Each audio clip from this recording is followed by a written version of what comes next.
Tonight, we're reporting live from here on Capitol Hill to mark 1 year since the January 6th insurrection, a date that will live on in the history books. President Biden today unleashing blame on former President Trump for, in his words, holding a dagger at the throat of America. For the first time in our history, the president had not just lost an election, he tried to prevent the peaceful transfer of power. It was a day of remembrance, but the only Republicans on the House floor, Congresswoman Liz Cheney, and in a surprise, her father, former Vice President Dick Cheney, who said he's disappointed in GOP leadership. Tonight, the congressional probe into who planned the attack and why President Trump didn't try to stop it.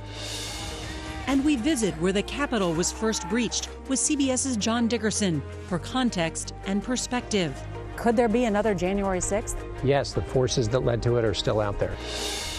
The Omicron surge as the first young teens get their booster. Winter storm warnings. 80 million Americans prepare for heavy snow and freezing rain. And remembering the heroes from the January 6th attack, those who stood strong in the face of adversity. This is the CBS Evening News with Norah O'Donnell, reporting from the nation's capital.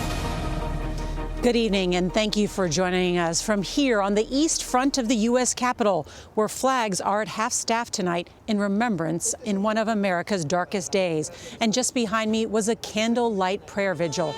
The insurrection was one of the worst days of injuries for law enforcement since the September 11th attacks. But it was more than the Capitol that was attacked. Democracy itself was under assault. But in the end, democracy prevailed. Those rioters that tried to stop the certification of Joe Biden's election, well, they failed. Members of Congress returned to the very House floor that had been overrun to finish counting the votes. Vice President Mike Pence confirmed Joe Biden would be the next president at 3:40 a.m. Such an important reminder about the power of getting vaccinated. Nikki Batiste, thank you.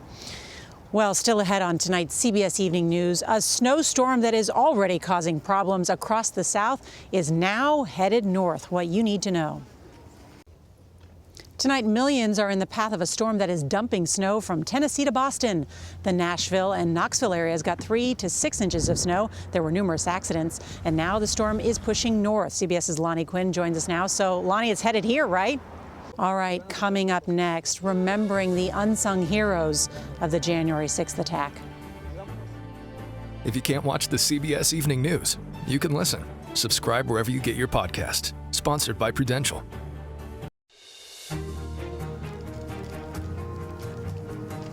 Well, we wanted to take a moment tonight to look back at the heroes of January 6th, the greatest among us. When an angry mob descended on the Capitol 1 year ago, it was police officers who put their lives on the line to protect not just lawmakers, but also our democracy. 150 members of law enforcement suffered injuries that day, bearing both physical and invisible scars to this day. There were lawmakers who joined Capitol Police to keep rioters out, and Congressman Andy Kim, the son of immigrants, picking up the pieces and preserving the legacy of those who came before him.